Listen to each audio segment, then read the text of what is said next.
ZionRadio.gh, where trends unravel. Of getting the actual licenses before we can proceed as a party completely makes it impossible for the new force. And therefore, I'm here to announce that the new force plans going forward is to run as an independent candidate for this year, 2024. We believe that if we have to wait for 3 months and we're guaranteed to still get this license, we wouldn't have 2 months to even campaign or market for this party. I want to assure Ghanaians for one thing. I will keep on proceeding for this party after these elections. At this very point, the new force, ourselves, the team, and all the people that have been a part of this believe that is a great idea for us to go ahead with the independent candidacy. Now, in the past, I know that a lot of people haven't been successful being independent. But the one thing that freed Ghana from the imperialist is independence. That's how we started.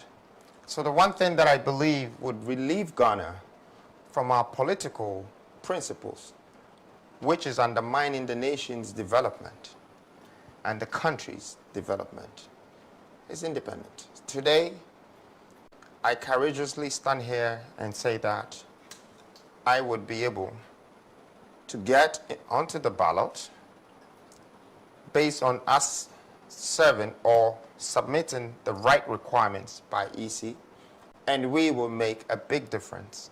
We would make history in this very coming election. Thank you. Now I'd like to share the plans with you. In light of the obstacle we're facing with our party registration, I'm announcing my intention to run as independent candidate in the up-and-coming elections. The fight is personal to me, but my neck is out for you. I have lived the struggles of everyday Ghanaians. I have felt the weight of poverty and the sting of limited opportunities. This is not just a campaign. It is a revolution for a prosperous Ghana. Running as an independent allows me to continue my mission of bringing economic freedom. I like to repeat this word. This gives me the opportunity to bring you the economic freedom. What does this entail? 3 things, and I want to align that with you. It's equity, equality, and empowerment to all Ghanaians without being hindered by bureaucratic roadblocks. Our movement is about unleashing the immense minerals and human wealth of our nation. We will no longer be held back by outdated systems or entrenched interests. We are building a movement out of the moment, and that would fundamentally transform Ghana, instilling in every Ghanaian a great mindset of democracy, ambition, and entrepreneurship. I'm here to join you so we can build our personality and build a new mentality. My commitment to the people of Ghana remains unwavering. I will fight relentlessly for our shared vision of a prosperous, united, and empowered nation, regardless of the challenges we face. This move is not about me. It's about ensuring that the voices of Ghanaians are heard and represented in our government. We will not be silenced. We will not be stopped. This is my small speech to let you know and to assure you that I took this decision not because I just want to be a part of whatever that is existing in this country, but I took this decision because I want to be courageous enough to stand with you for our voices to be accepted, for us to be a part and the power that governs us. We need to be the ones who will be responsible for the leaders that we choose in this country. And for that note, I ask you to stand with me throughout these struggles. We have 5 months left, but 5 months can make a huge difference.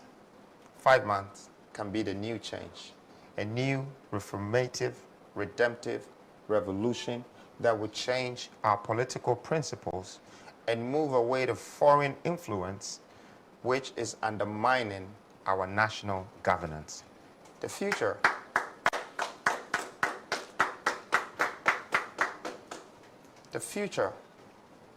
should not be dependent on us. The future should be prepared for our children. For the ones who are coming are the ones that we need to prepare Ghana as a new Ghana for them. Whatever we have been through, these mistakes, we should learn from it. These lessons, we should grow from it. But just to remind Ghanaians that a first mistake is a mistake, but the second one is a decision. And our decision has to be right to help this nation. Thank you.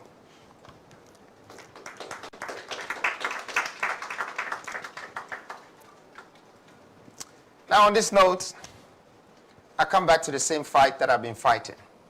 I am calling for a continuous vote registration for this country. Now we should take this very serious.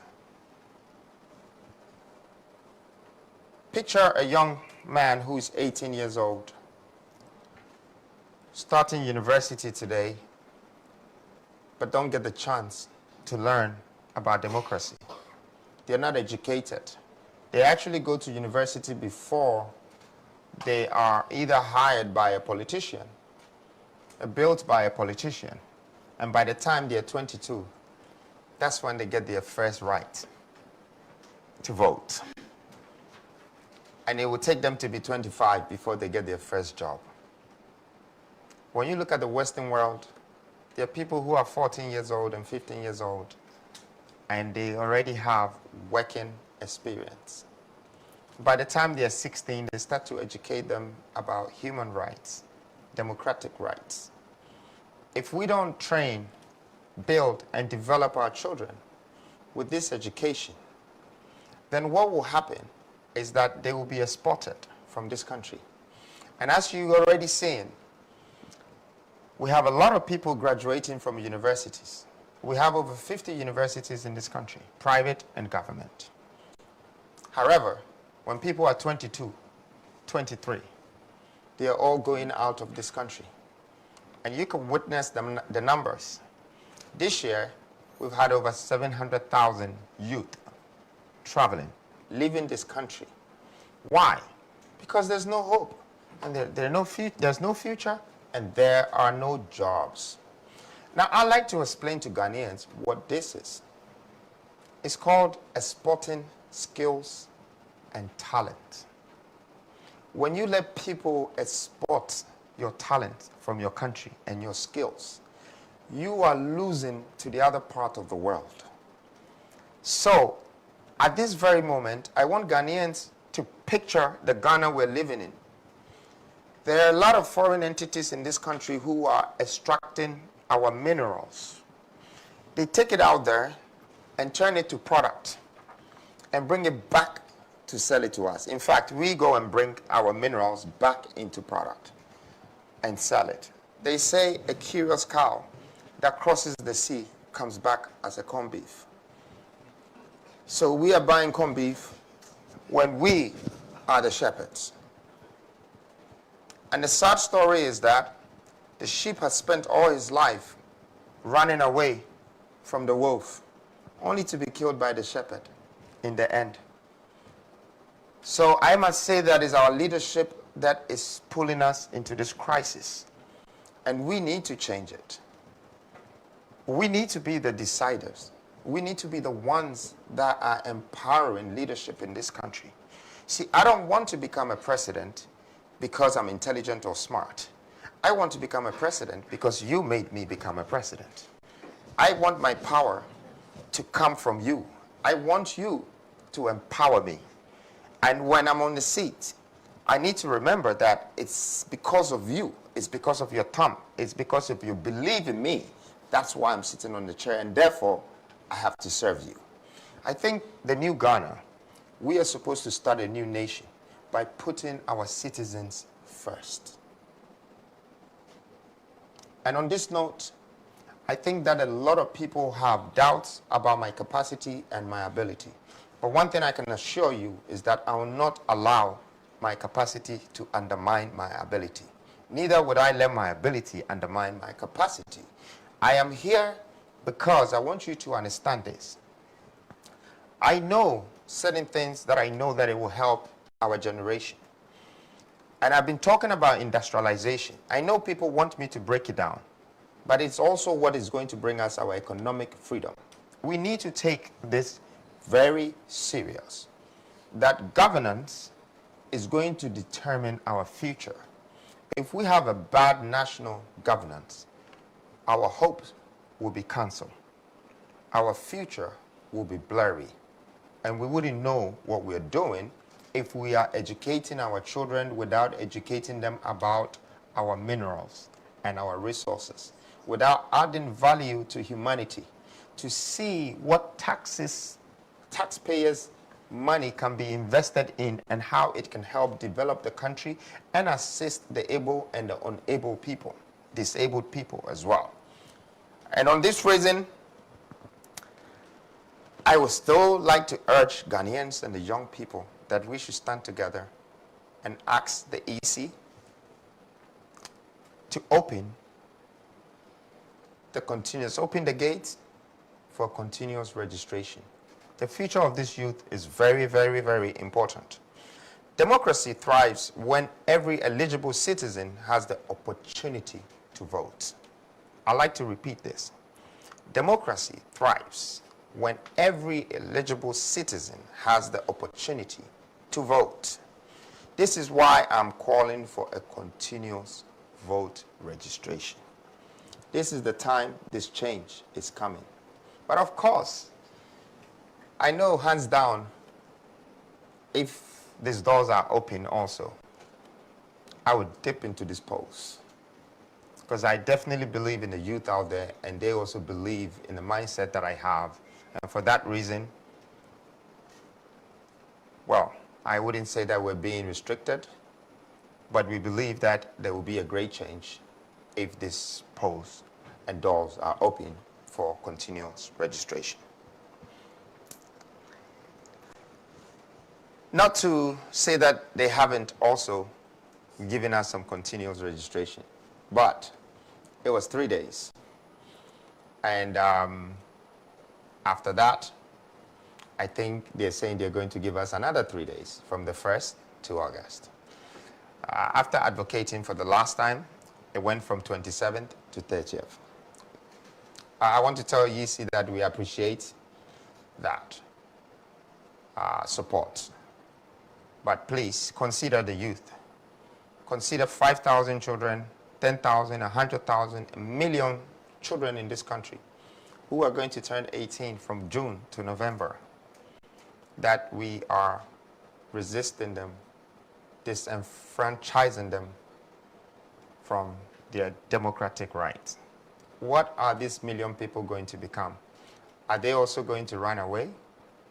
Are they going to be exported out of the country, as we have made all the Western world exported the best of our talents to fix the same minerals they've extracted from us so we can go and buy it back? I came here to stop this. I think it's the best way for us to go forward. It's to manufacture our own. It's to industrialize our own. I intend to make Ghana becoming the next biggest exportation power, the exporting hub of Africa. Now picture just Takrady or Western region having to sell cocoa butter, shampoo, Everything that you buy from booths outside, everything that you're buying from jewelry, everything that you're buying from oil, petrol, fuel. Picture us distributing to all African countries. Picture Ghana having a development, the biggest park in this country that attracts all Africans to come here for tourism.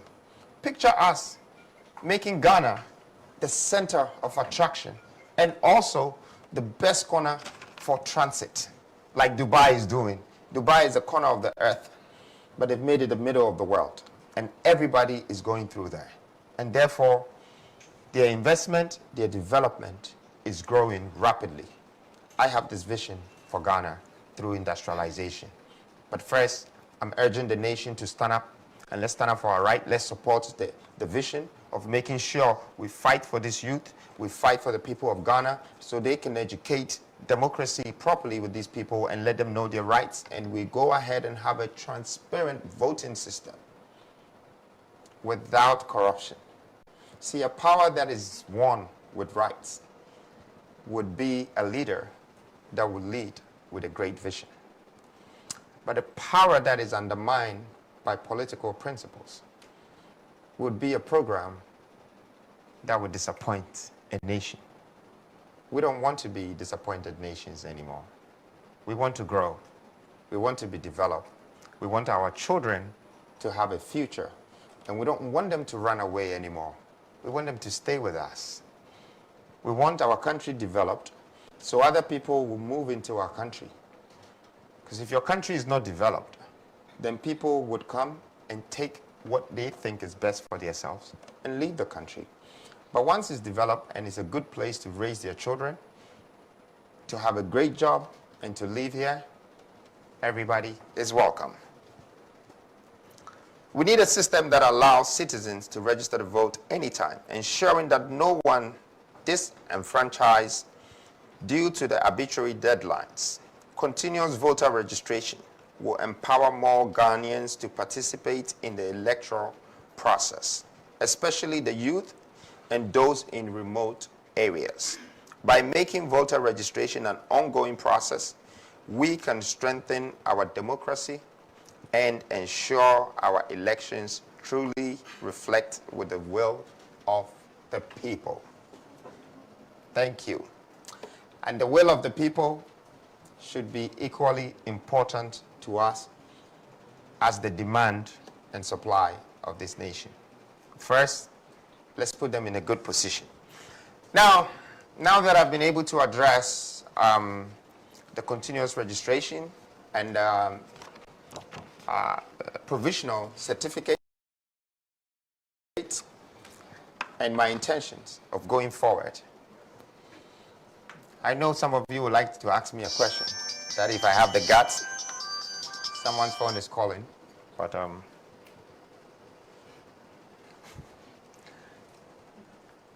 I know some of you would want to ask me some questions about the new force.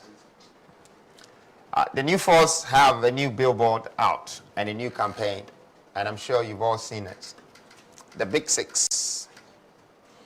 I know there's been a lot of talk and rumors circulating the new six.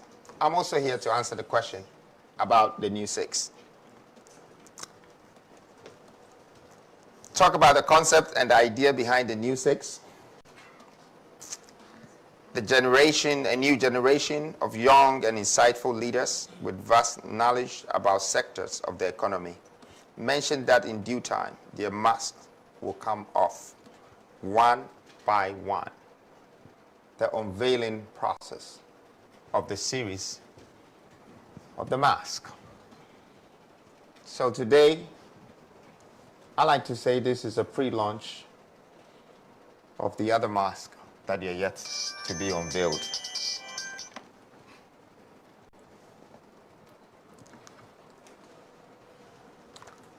Our vision for Ghana. Our vision for Ghana is ambitious and transformative. We envision a nation where every region pulses with industrial vitality, each a beacon of innovation and economic prosperity. The regional industrial revolution it's at the heart of our agenda. By transforming all 16 regions into a vibrant industrial hub, we will unlock Ghana's vast mineral and human potential wealth. The transformation will create millions of jobs, reduce poverty, and spread prosperity for beyond Accra and further. We are building a future where every Ghanaian can dream big and achieve greatness. Thank you very much. Thank you. And I am open now for questions, but before that, I'd like to say something, and it's very personal to me. I used to feel like I was very lonely because they told me it's lonely at the top. And when I was there, I could still hear noises and voices in my head and from the streets. Then I took a decision sometime last year. I prepared myself to embark on this journey. And I went blind in my dream. But I woke up again with my sight. I only found my way out of that door in my dream because there was an eye in my head that opened. So I want to assure Ghanaians that I'm not just someone that wants to be a leader. I believe I'm chosen. I believe I'm anointed and appointed for this very moment. I know there are doubts, but that's fair, that's fine, that's human. This is the time that we don't have to depend on choices anymore. This is the time that we rely on decisions. A decision that we take today that will shape our lives 5 years from now and build the future of our children. I am here to go through this journey with you. And together, let's build it together. Let's build a better nation, a better country, a new set of generational leaders that will thrive on our ideas and vision today. And in 30 years, I believe that we will turn Ghana to be the hub of Africa.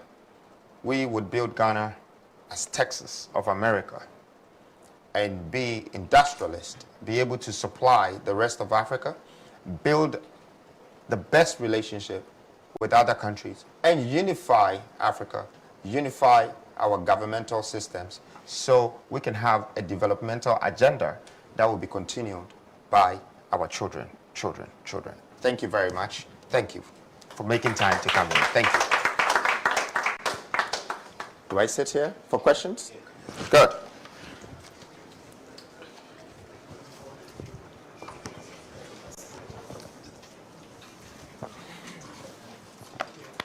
My friend, yes, Antoine keeps calling you. Is that your wife?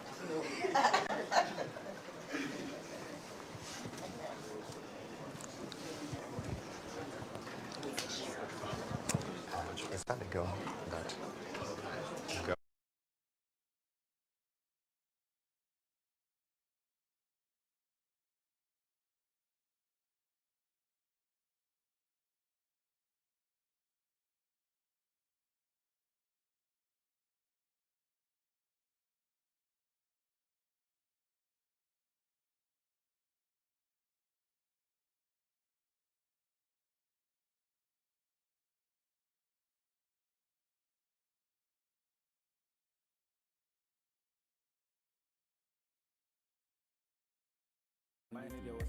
Yeah.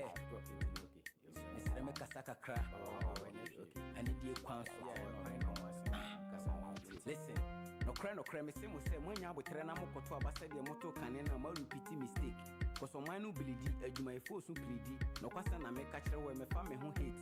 Party A, any party B, and you will boost in Japan. You come, I can't know mine, you are late. Sebi, one more casapi, and so a crabby no more yet. Now, your mobile no so cry fake. The second coming of Chroma. Nana Kwame Bediako and Sroma was saying, it's Ghana mine yet to soon Nasa was so be my hanya, your man a quine, I bread. When Mamma will meet a threat. What's a hoodoo be brain or what she said, no crack. You go see a dream and honey the lay of fret. Oh, yeah, I can't say that's right.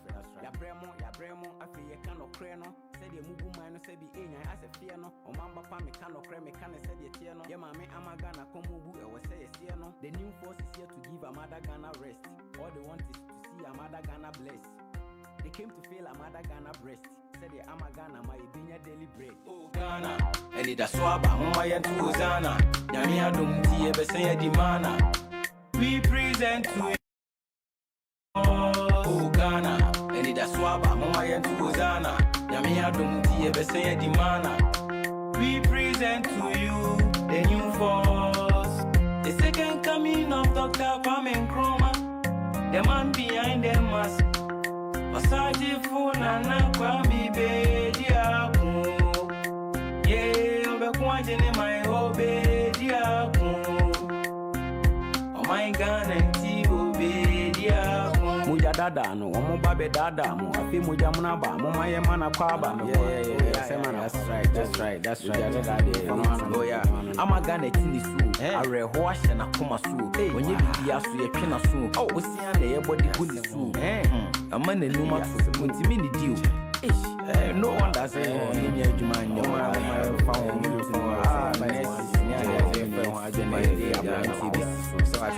serious. The second coming of Dr. Kwame Nkrumah, the man behind the mask. Masaji Funana Kwame Bediako. Yeah, Obekwajene my Obediako. Oh my God, and Obediako.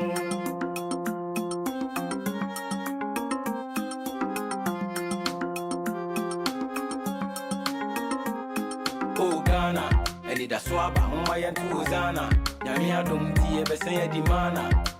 We present to you the new force. Oh Ghana, and it a swab, Mumaya to Zana, Yamia Dum Tia Besaya Dimana. We present to you the new force. Nana Kwame Bediako.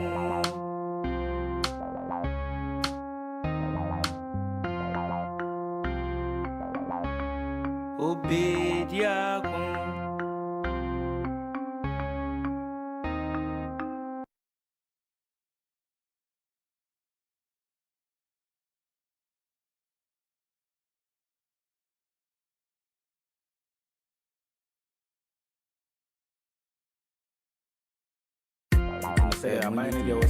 Yeah. Mr. Mekasaka crack.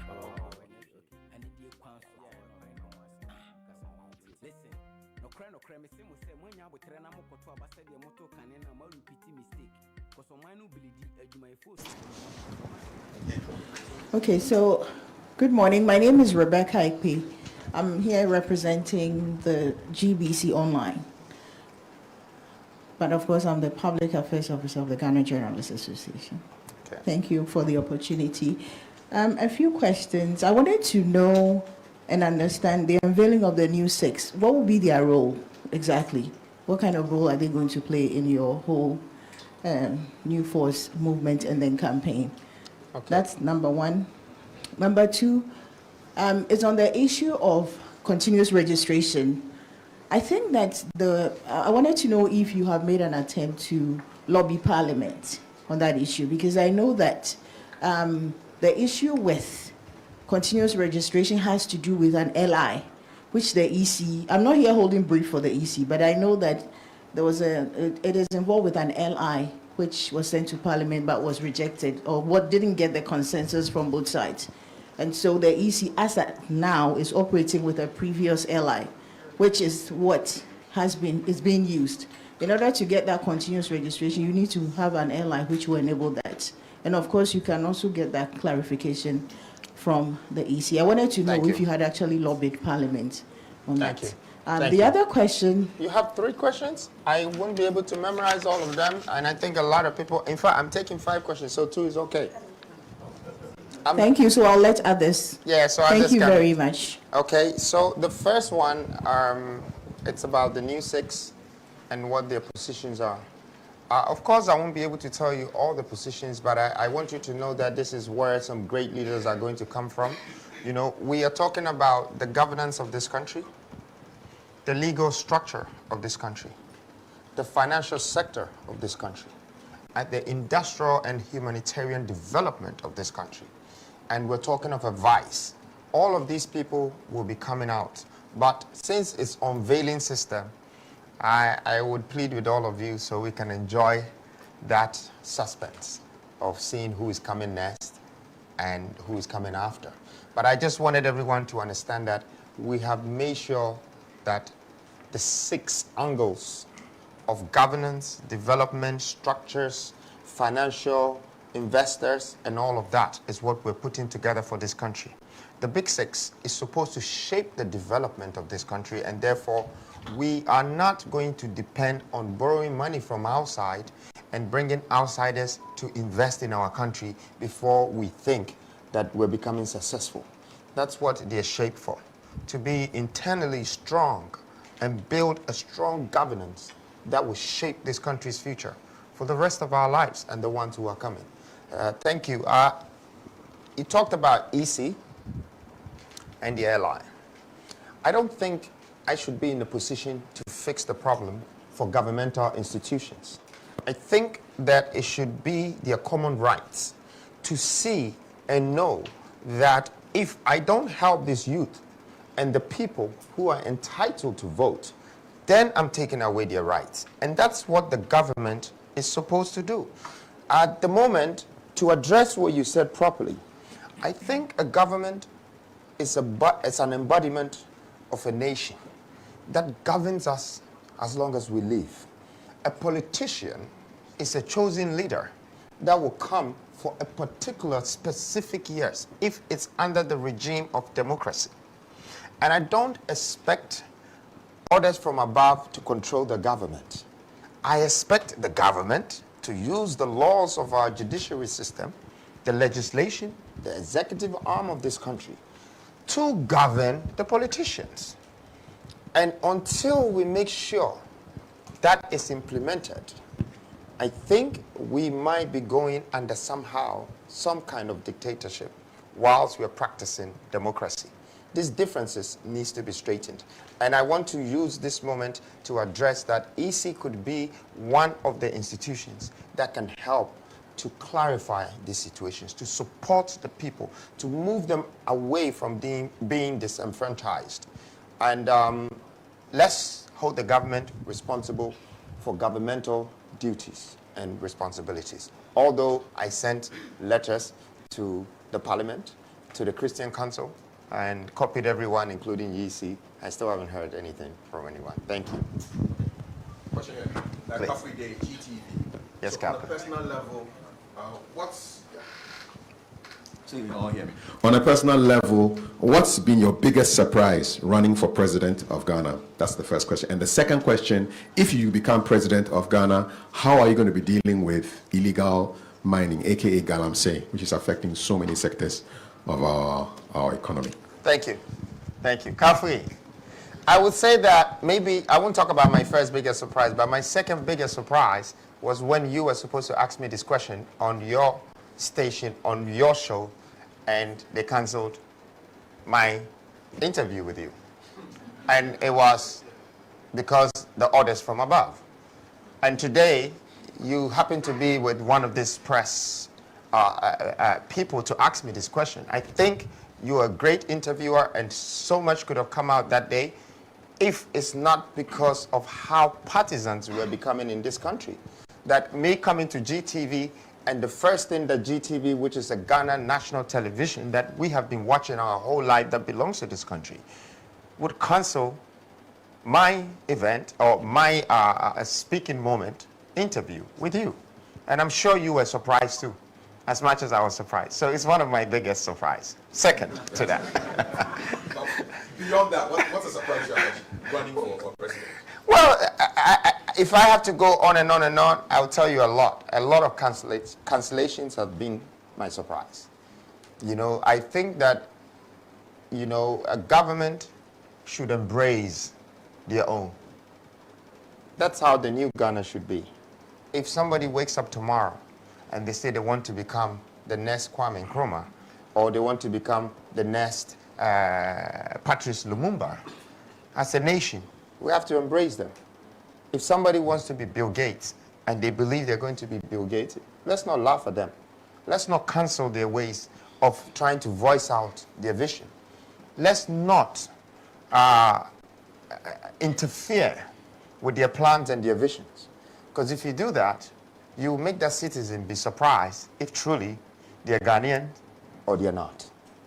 So these are my surprises. And I will have a lot if I have to go through. But I just wanted to use your one as a great example because I was truly surprised. And I'm sure you were too, because you were waiting for me and you just found out that orders from above says, I can't be there. We'll explore them when we have the interview later. Well, I have been called twice and I still said that I feel like I need an apology letter from GTV, not from the government, but from them as an institution. It's only right that they have to say, we're sorry we treated you that way. Can we have an interview? And you'll be the first person I'd like to say with. Now, the second question, Galamsey, okay, illegal mining. It is destroying our country. The sad thing is, it's not our country people that destroyed our country. They were still doing illegal mining. We could have controlled them. But we let in the Chinese, and there are millions of Chinese in our country. And they mine 24/7. Now all our waters are poisoned. And the food that we're starting to eat is this same water system that is feeding the ground. So, believe it or not, in the next 10 to 15 years, don't be scared if you see any children with 3 eyes or 7 fingers. It's happening already. It's happening already? Okay. Now, for me as a leader, the first thing I would do is I will stop the foreigners who are destroying my land. In fact, if the Chinese are hearing me, I will probably put hundreds of thousands of them under house arrest and call the Chinese president that this is what you've done to my country. You have caused 33 million people's lives. And therefore, you are going to be responsible for building and fabricating all our nest plants that will recycle this water again for us to get our life back. And after, I will release your 100,000 people to you after 4 years of hard work to fix my country.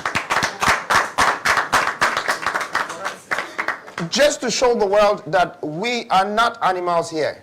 You cannot go to anyone's country and destroy their water, destroy their cocoa, destroy their whole life. What kind of government do we have? And they're sitting down watching them. What is Ghana today? Who are we?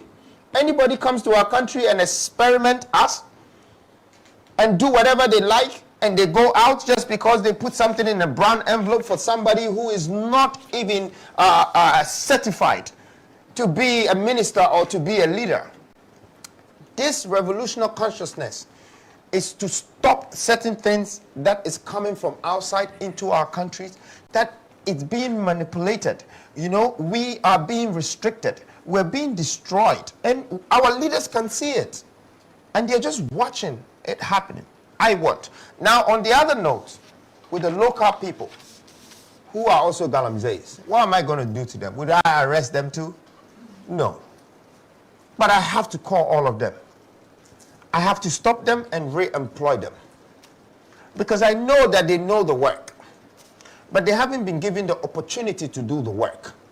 So I want to give them the opportunity that they should be able to give us our ultimatum. I am looking for 200 tons because I'm going to tell you right now, this country have less than 8 tons in our central bank. And that's why we have to borrow money below $1 billion. Up until recently, when we needed 3 billion, we had to buy gold to make it almost 14 tons before we can borrow that 3 billion. When you go to Dubai, when you go to Emirates, these people are buying our gold every day. They pack it, they refine it, keep it as reserves. When it gets to 200 tons, they call any financial institution and say, look at my gold, it's stamped, it's Swiss stamp. I need 200 billion. And you just show them the gold and you have to take the money. So we can let our Galamseys come and work for us in the next 3 years to reach the 200 billion, and I will write all your loans off one touch. Because you have the money. God has given you the wealth. If you cannot see it, the person who can see it better will come and take it. But I want you, and I want Ghanaians to be rest assured, I am not that Mbabunu.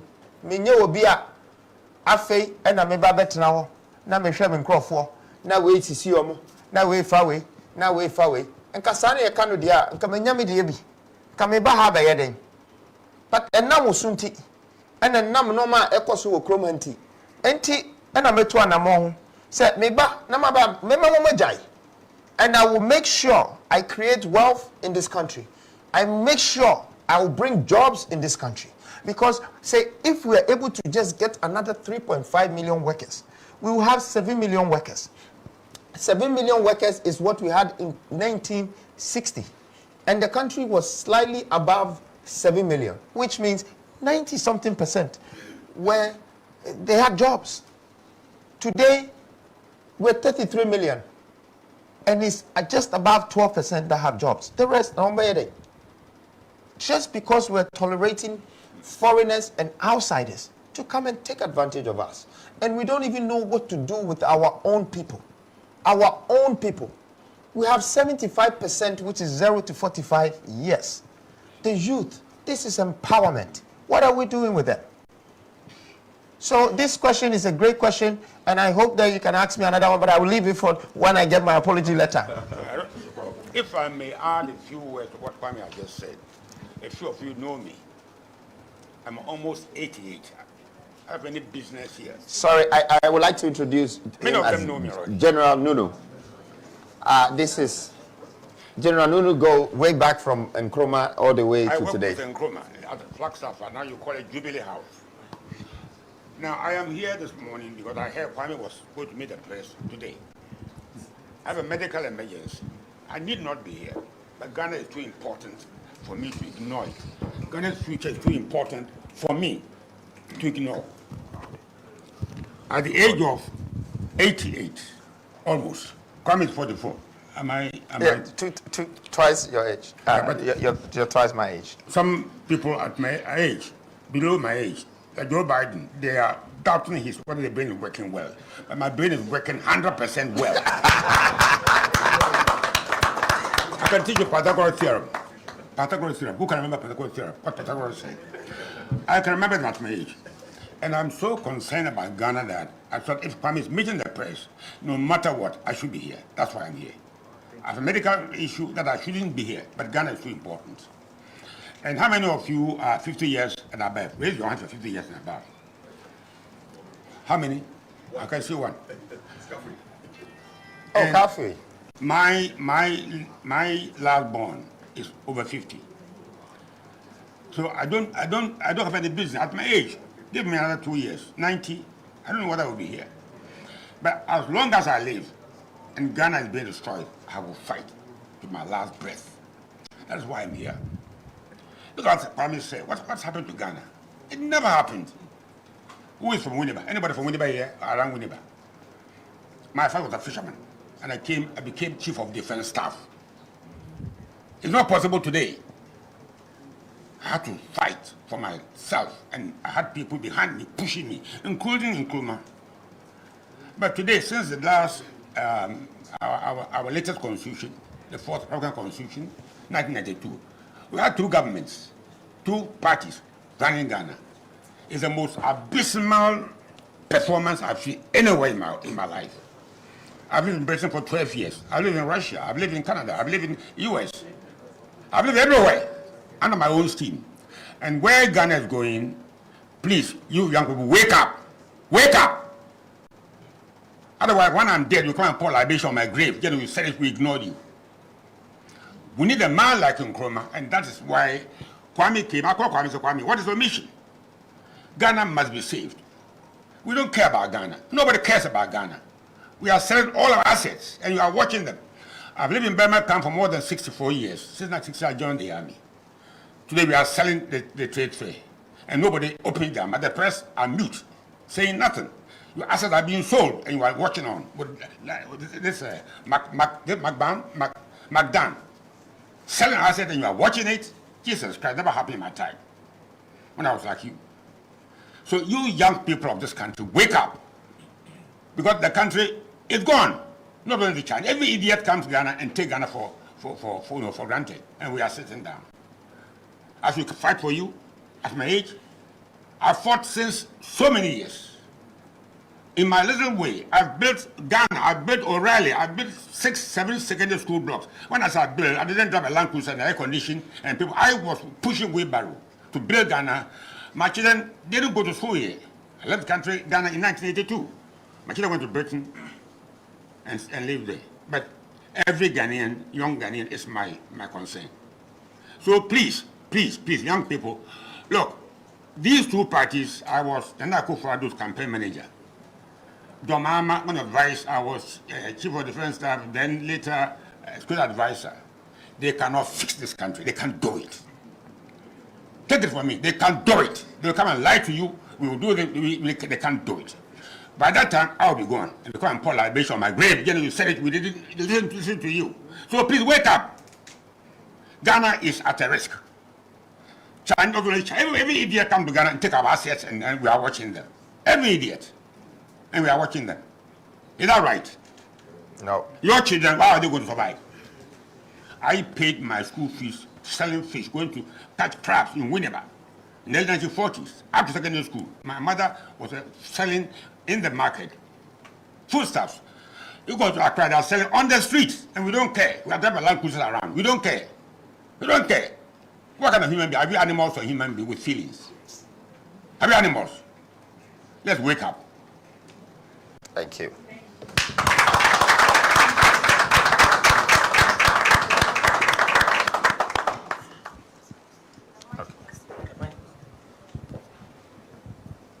Mepacho Makachi, Midin the Empress Anne from Ohineba Media.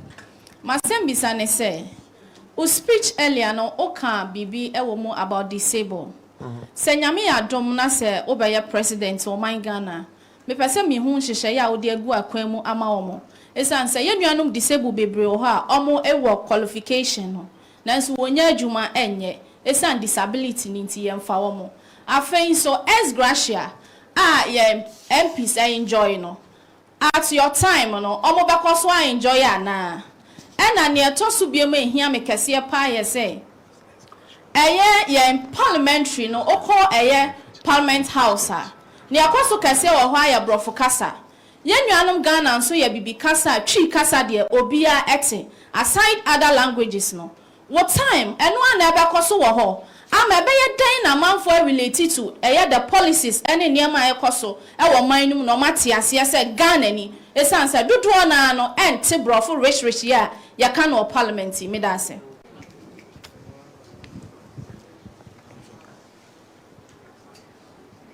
That's it. Stamp at your first, eh? Anne. Okay. Now, I'm say Ibesha from disabled. You say me my speech me can able and disabled. Now disabled, they all show me track record in my philanthropical achievements. Ube say I have been working with disabled for a long time. There's a guy called One Leg who is my friend, and we will be a no who stress. But at the same time, no autonomy. When I saw his effort, I decided to obey Madame.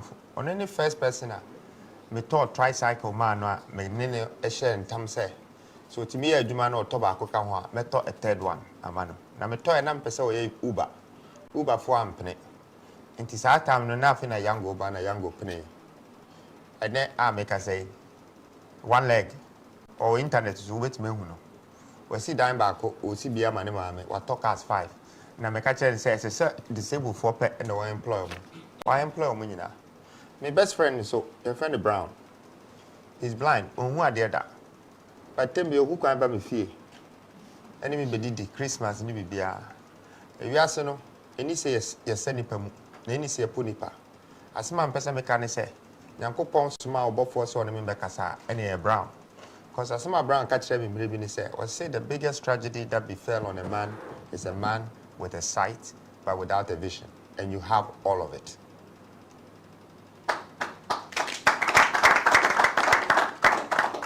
In Tanya Brown, and coming the essence and the level of my greatness, but it took Obi and Infra. No, Kasama was saying gumi. And mammy who say. Se Nyankopon krabes money pa na obeka bibia kirewa ebia wo gina wo nchen wo be pa ne ho nti adoye de bi o memu pa na ha me se omo a omuntia po na se bia ya nwo omu fully able no ya yete se omunka ho wohwe krom ha yesise nipa mu pa ye disable de ho ye wa hiafo nso de ho ye wa elite and ye wa politicians and ye wa pastors Christians obia jeje ne box nti obia shem unduro obia ema unkobi. We have to open this country and make it a one nation, one people, and one country. Idea what makoma to say disabled for a juma as I say the more a juma be brave home bit my obi 1 and 9 yet but now ninsa a juma bayano obi 1 9 ninsa unti minya until you know one as I say you create a juma no any ho until you minya baby for months.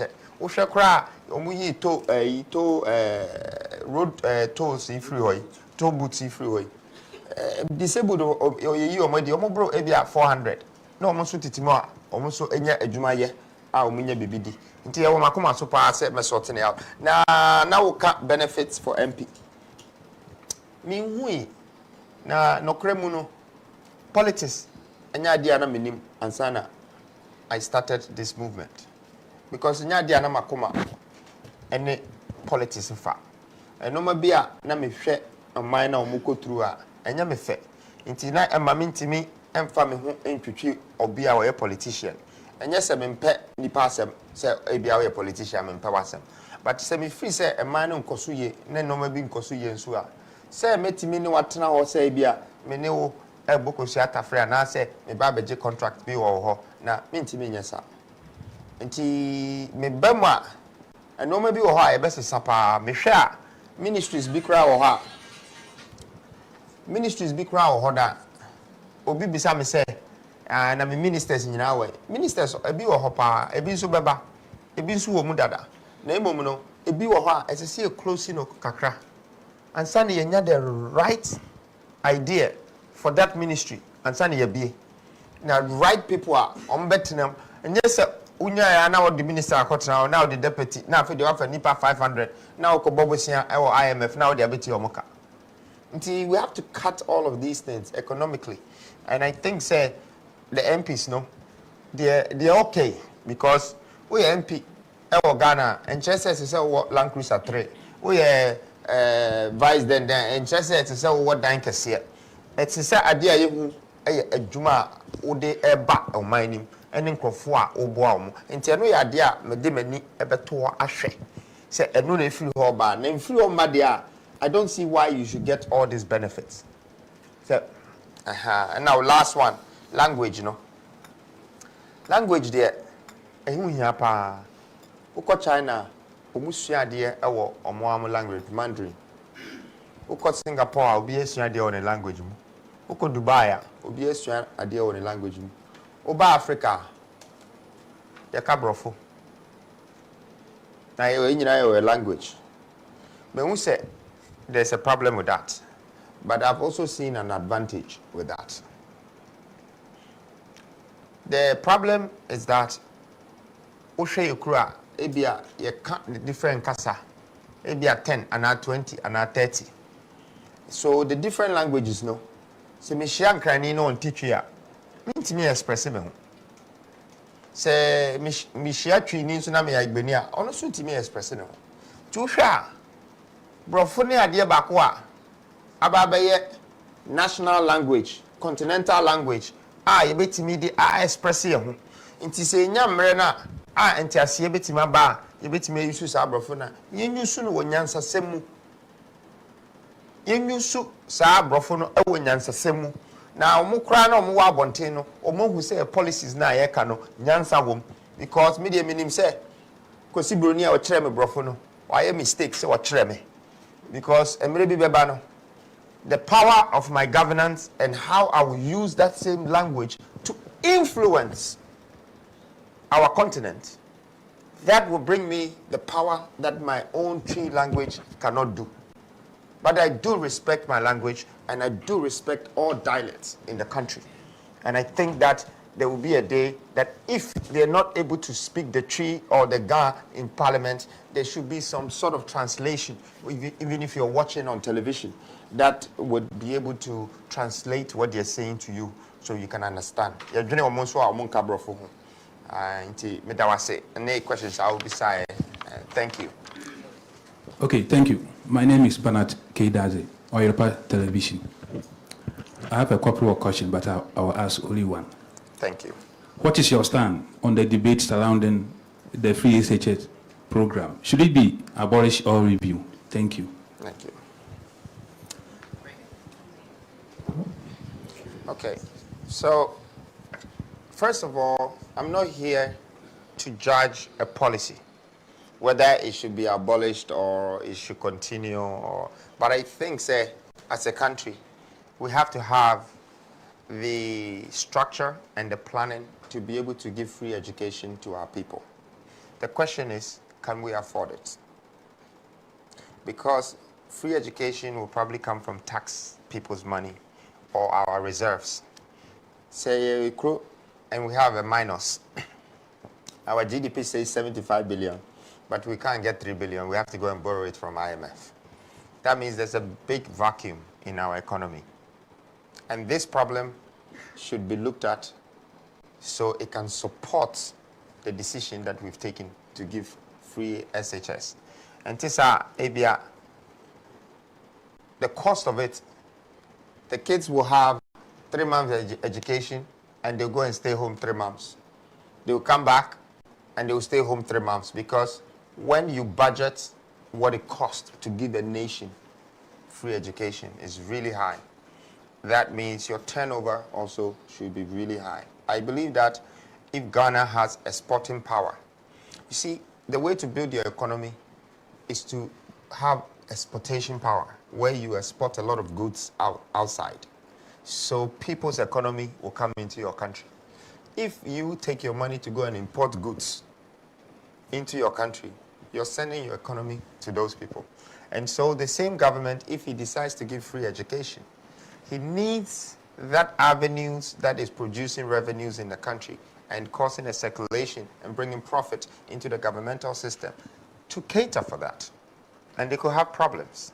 So it's very important that we look at how our developmental agenda in this country is, the benefits that is bringing, the profitability schedules, and then apply economy of scale so we can expand education in our country from that angle. Besides that, I also think that if we're educating our people, whether it's free or pay for, please educate your country about what is in your country. The minerals in your country is important. The governance in your country is important. What the value of gold is. And can common also be metunko. Say idea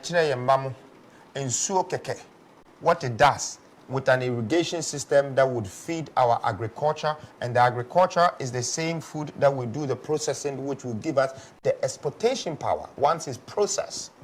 The agric is 1, the culture is 2. The culture is to process it. Now the processing is being restricted. If you don't have this education about putting plants and putting the things in place that would process these things and package them so you can put them on shelves, or you can put them in warehouses and people will load them in containers like Americans are doing, like Indians are doing, like Europeans are doing. That is the education that we need in our country. We have to add it to our academic curriculum. And this is free education, free this, free this, free that. But we cry school now, and whatever free education that we've given our children that we're going to get benefits from, obi if that's what I meant by exporting talent. We export our talents out and we import our products in. The product that we're importing came from the resources, the mineral resources that they extracted from us. So all we have to do is to put industrialization in the equation and everything changes. Everything. Obano, on school, and Kobe. Because you create millionaires, you create entrepreneurs, you create governors, you create leaders. Now, Obia developing a crew. Oka Butcher, or more develop your mukro, and more develop your mini panels or more. Taxes are for disabled, BBR, they cater for them. So the value of the country grows. When you put your nation first, your country automatically grows. Automatically. When you disregard your nation and you think your country is rich and you start to trade your resources, your country and the people will suffer. And that is torturing humans. So free education can be good if we can afford for it and if we can let the people learn about our resources. Thank you. Let me have a few comments to make on free education. It's been there since 1957, but not the way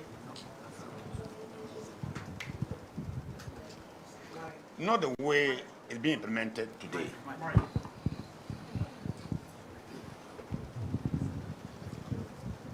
How can my batman who cleans my house go to school and pay fees, or pay as well as myself, a chief of defense staff or security advisor? The system we had was that the fee for ordinary people, fishermen, farmers, poor people. How could I become serious if a fisherman today, Ateshi or Winneba or Nzema, you will not even become anything in Ghana unless somebody push you. So the whole idea was help children of poor people to come up. And it wasn't meant for rich people. How can a President's grandson or granddaughter get free education? It's just rubbish. It's nonsensical. It's for people at Teshi, at Nungwa, Lulumensa, at Winneba. If you know Winneba, I could hear the waves when they hit the ground. I was sleeping at the beach. Yes, I became chief of defense staff. My mother was selling plantain. There was no way she could pay my school fees. There was no way my father could. The state comes in there and help you to become somebody. But not the children of ministers who are driving Land Cruisers. Not the president who is driving so many. It doesn't make sense. It is stupid. So let's make policies which make sense. I went to Britain in 1983 with my son. He's here right now. He's a medical surgeon in Britain. What is I didn't pay 1 peso. They were what you call means testing. I filled a big form. So I had children, I had other people dependent upon me, so I couldn't pay. The state then paid my son to become a surgeon as I speak to you now. That is how you manage a nation. But today, you know, you go to school, free. And as I'm saying, I was saying a moment ago, my partner who sweeps my room, if his child went to school, it's free. I can defend that. But how can I not pay my children's school fees? I can, of course, pay it. Why should the state pay it for me? So that we are then able to, the school education system now, look, they are hungry. They're not even Gary, they can't get Gary to eat. Say I am lying, and I come and prove to you. I bet O'Reilly, I go there, they are hungry. So don't do things which doesn't make sense. We don't use our heads properly. I'm sorry. And you young people, you are better educated. I never went to secondary. I went to secondary school at the age of 20. And by the age of 3 years, I had completed my education into the army. Fast track. Went to the army with the France Prince and Achimota. And go and see my record in Ghana and in Britain. The greatest army school in the world, Sandhurst. His father was a fisherman. The mother was selling plantain in the market. Let's create Ghana that ordinary people can rise. Because the way it is now, they will never rise. We are stepping on their neck. They can't rise. And that's not fair. Again, when people retire, the car that, you know, that official car, then the car for the ministers. I had one as a school advisor. When I retired, my daughter said, I said, I wouldn't take the car. I said, yeah, sir, why are you not taking the car? Everybody's taking the car. And I said, I am not everybody. I'm going to go and return the bloody car to the state. It's wrong. Let's have integrity. Let's have morality. It is wrong. Why should you come to, next time they are going, they'll go to other languages and buy a new one. How can you be rich? You'll be stupidly poor. That's what we are. You are poor with stupidity. And that shouldn't happen. If I live in Ghana, I'm alive, and Kwame becomes somebody, I'll make sure that we do all these stupid things, we stop doing them. Anybody from Labadi, you go to Labadi, see trade fair. It was given to Nkrumah, the land there, a huge land. Great trade fair 1966. But Nkrumah was overthrown. It came on the next year, 67. Then government decides not to go ahead. The property belongs to Abadi people. Why are they taking them? And Ghanaian people. They are selling them. You press are also mute. Like dumb. Deaf and dumb. And you go, they're opium. Who is scaring you? Nobody can scare you. Speak the truth. I've never been scared by anybody. Because I always live by the truth and will die by the truth. Why are you selling the land there? You go to Makola. Go to old Kingsway, driving down Cocoa Board to ETC. See the women on the street. That makes me sick. My mother never sold food stuff on the streets. Yet we don't care with our land cruisers. We live around. And then we sell the assets and press again. Have you been bribed not to open your mouth or what? Who has bribed you? I will unchain your mouth so you can talk. I keep on saying, Kwame, 2 years I'll be 90. I don't know whether I'll be around. Maybe I'll be gone. But I worry for you. I worry for you. Thank you. Yeah, that's our last question. Oh, but we have to give confidentiality. Morning. Good morning. Morning. Yeah, you are yearning for the youth, and the same youth are still following NDC and NPP. So where is your position? So you are just crying for youth. All your message is youth empowerment, how you can come, all your youth. But the same people still vote campaign for NDC and NPP. Are they ready for you? Lastly, how do you see can we use common currency to trade? Because we are talking of $1 million, and now they cannot use a common currency if your policy comes. It's the issue of common currency. I know the city is weak. So how can you use common currency in order to trade around in our trade and business? Thank you. Thank you very much. No, I would answer his question first because it's two questions, right? So let's start with the youth. And this is a great moment to address this issue. That the youth might be making a lot of noise and not be using their voice as much as they're supposed to. Don't think I don't know it. I do. Don't think I also don't know that they're splitted and they're over there and over there. Because I found the roots. And the root is when they have the chance to have their democratic right and learn about democracy, they don't allow them. They let them go into university, and that's where they buy them. That's when they make them the SRCs and start giving them money to campaign. And so we're cheating our children to become straight, corrupt politicians, or it's either that or they're in the church praying and they're going to become some kind of pastor that will tell you what your future is going to be like, but they can't determine their own future. This is a country that we live in that I want to make it very clear that I don't need your consent to love you. I don't need your consent to stand for you. So I want to make it very clear to the youth that as much as I stand for them and I scream for them, it's not because I need your consent. It's because I'm thinking about the ones who are unborn yet to come. Because I know that if I don't fix this problem, and if I don't help fix it, it will become a generational problem. And it will keep going down and down and down and down and down. So I don't just think for the people of today, but I also think for the people for tomorrow. And that's why I stand for the youth. So that's what I mean by I stand for the youth. And I know most of them don't even have votes. Because when I started advocating for this continuation for voting, for vote registration, they all went quiet. I was expecting the youth of this country to get up and stand for their rights. And ask questions to the EC. Why are you not allowing us to have the votes? Why are you giving us 20 days out of the whole year to practice democracy? But they can't. But it's not my problem, and I will not be responsible for someone being coward. But I'm a very courageous man, and I was born to be like that. And I'm sure that's the reason why God has chosen me to come and lead. Because if the youth had that courage, maybe they would have started this before me. But my neck is out, my face is out. I have started a movement, and I have opened a door that not only me will be like this as from now, from tomorrow, in the years coming, you're also going to see young people like me who will gather the courage and start to work like this. And it's because we need to start our leadership from a younger age. Don't expect people who have outlived their future to build your future.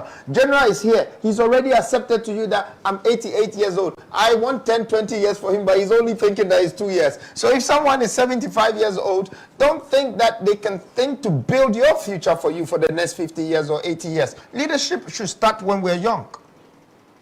When you look at Nkrumah, when he started this, he was in his 40s. All the people around him were 40s. They were energetic.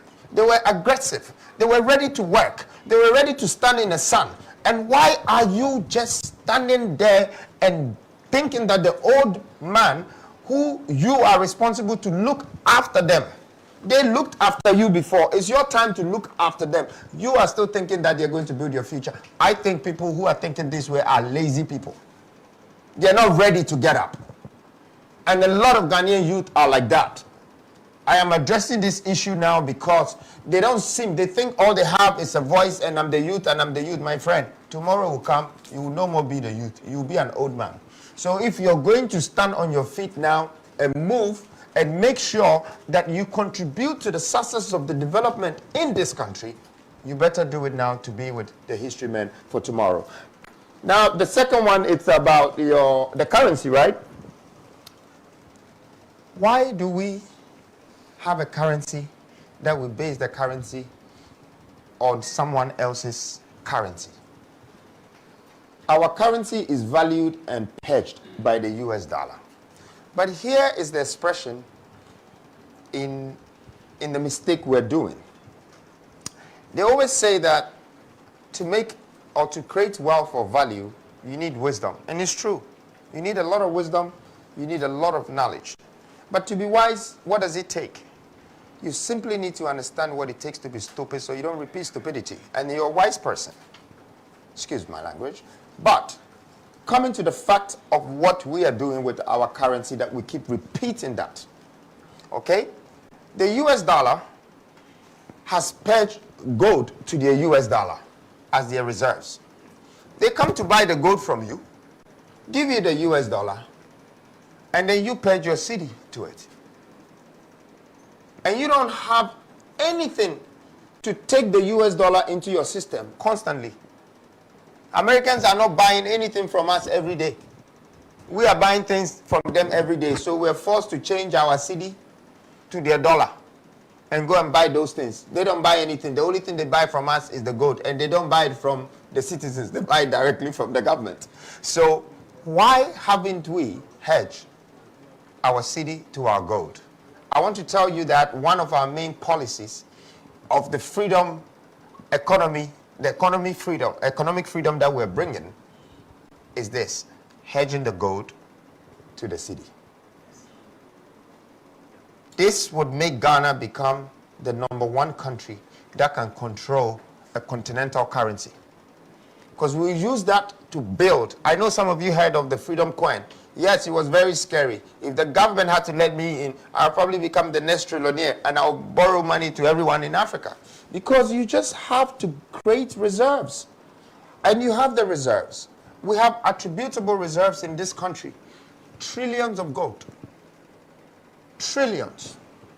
We have been so lazy, just like how we're voting, just like how we're standing up for our rights. And the gold is there. We haven't even bought the right plants to do hard rock mining, this, that, just galamsey. We're just, creeping around the sun and taking small gold from gravels. When you have the rock there.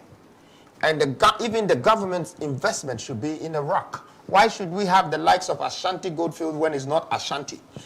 The company is somewhere from South Africa. Why should we have all these companies from Belgium and from Australia in our country? And they're taking our gold to go and create reserves, and they borrow money just by showing the gold they've taken from us and come back and reborrow it to us and take all our concessions. Come on.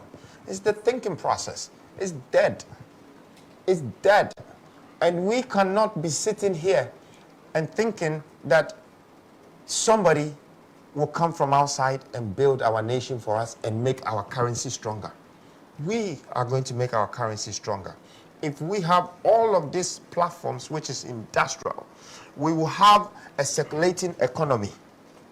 In fact, I intend to import talents The idea of me telling you that I'm going to take the Chinese and keep them here for working for 4 years hard labor is part of importing talent.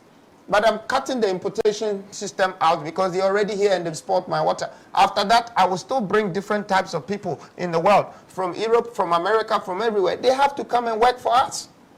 The same gold, they can drill, they can do the job for us. We just need to think like investors and business people. And that's why I think Ghana needs this sort of new leadership. Not the leadership who have studied political science, but doesn't know how to build a building or doesn't know how to create business. We need a CEO in this country.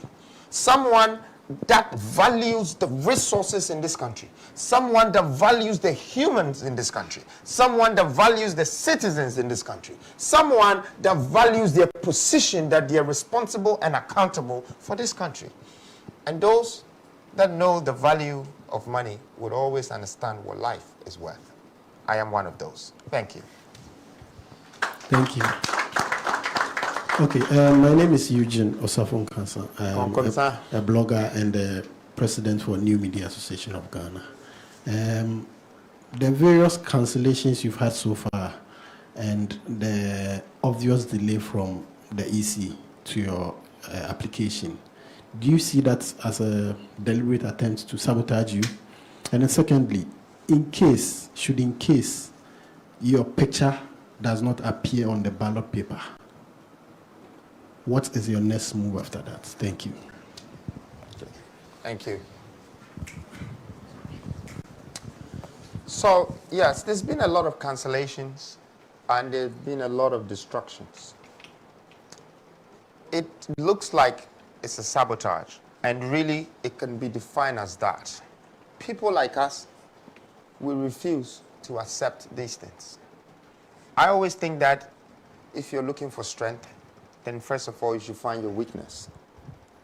And whenever people come against you, that problem you should embrace.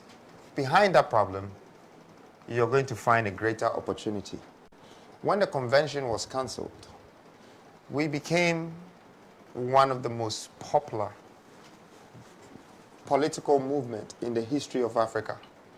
We went across to China, to Spain, to France. They were all talking about the man in the mask. In fact, I didn't know that I was the first person in history to have come out politically with a mask on. And now I'm sure very soon there are going to be some universities in the world that they will learn about this particular movement and how it came and changed the narrative of politics. See, I'm not saying that I know exactly what I'm doing and exactly who I'm going to be tomorrow, but I'm listening to the voice and I'm obedient and I'm fair and I'm moving forward. And those who think what I'm doing cannot be done should not just get in the way. Because as you're seeing, people are falling and people are stumbling. People think that they're pulling me down, but they're pushing me up. People think that they're going to stop what I'm doing, but they're giving me more confidence, more vim to do what I'm doing. And on this note that I will use to answer the second question at the same time, that am I expecting to see my face on the ballot? Yes, I am expecting to see my face on the ballot because I've done everything that is right to be a part of this national governance. If I don't deserve to be on the ballot, then what is the proof that people who are already on there have the right to be there? Because I'm a basic citizen who is following the rules, the regulations of this country. What you want us to submit, we're going to submit it. Whatever that you want us to do, we're going to make sure we do it. But yeah, you can cancel events, you can cancel TV shows, you can cancel that, you can change headlines. But this is the government, and we expect the government to do the right thing.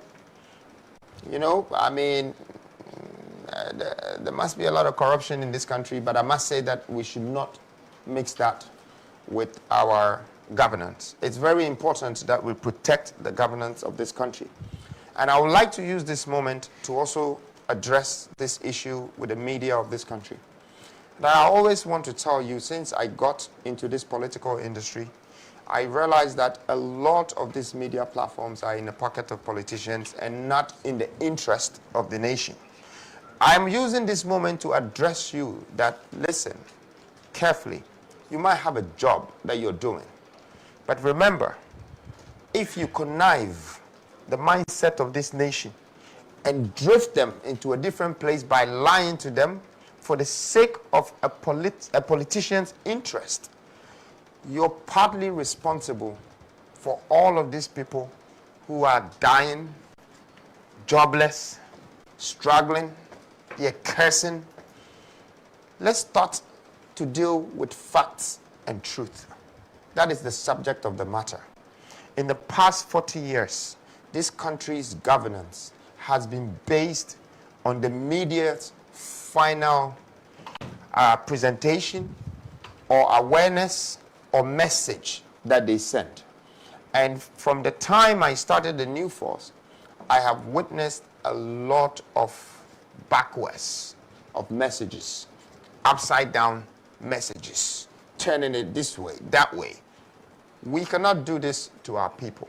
If we want to go all the way to become as trustworthy as the likes of CNN and BBC for whatever Africa media platform that one day the world would like to listen to whatever information that they're bringing because they're facts, we should start practicing this now. We should not let the politicians convince us and turn us into Judas, because this country's downfall, I repeat it again, that most of the media platforms in this country are partly responsible for it. And I'm urging all of you, please, let's do what is right for our nation. Let's not stand there and be convinced and let people pay us so we connive with them and do what is opposite. Let's not tell lies to the people just because we've been paid to tell lies. Let's ask some sensible questions to our leaders so we can find out why they should be accountable and why they should be responsible. Let's not cover their wrongdoings and try to pull anything else that will come out from any angle. So please, the national media and all the entities, all the people, the workers, the owners, bring your head together. There's a revolution going on around the world. And it's not just Ghana. It's everywhere in the world. And remember, you pay a price for the life you live and the thoughts you breed. Thank you. I add one word or two words to what Kwame has said. If the Electoral Commission put obstacles in the way of Kwame, the question was, how would he react? The reason why I'm with Kwame is this, that I'm told Kwame has money. I'm not here because of his money. Get that very clear. I'm here because I want a better Ghana after me. If the Electoral Commission put obstacles in the way of Kwame, the youth of this country should wake up and act. Because here's a man who is going to save them, and they are putting obstacles in his way. He doesn't care. Kwame can go to Europe if he wants to. But you, don't ask how would he react. Okay, sit down, open your mouth and watch him to act. Don't be silly, come on. You should act. You don't know much about history. I've been involved in all the, I'm not involved, I've been around with all the coups and Nkrumah's coups and Rawlings coups.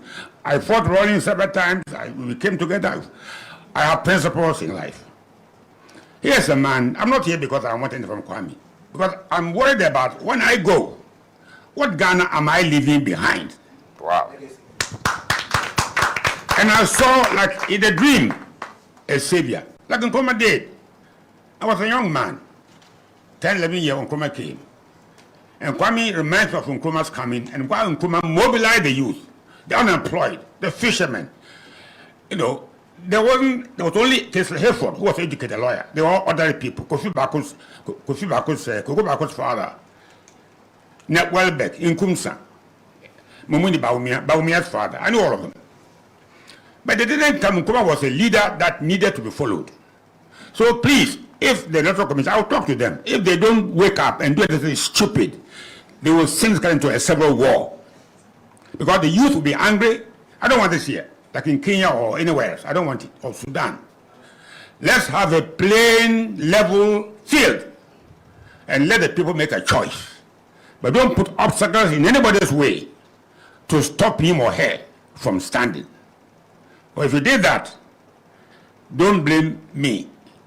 You young people too. You will come to my grave and pour libation and said, General, you warned us, we didn't listen to you. May God rest you peacefully. I'm not joking. I'm serious. I'm not sitting here. My wife isn't well. I shouldn't be here. And I had to leave her and come. Because Ghana first, before even my wife. Yes. So that's a headline.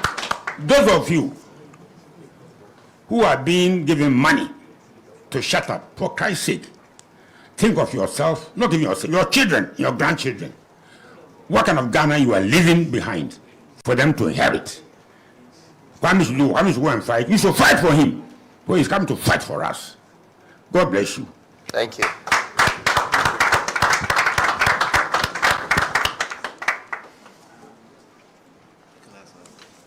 Yeah. Thank you very much, ladies and gentlemen. It seems we've come to the end of our press conference, and we wish you all the best of the day. We shall all meet another time. Thank you. Thank you. Please, just before we have some refreshments at the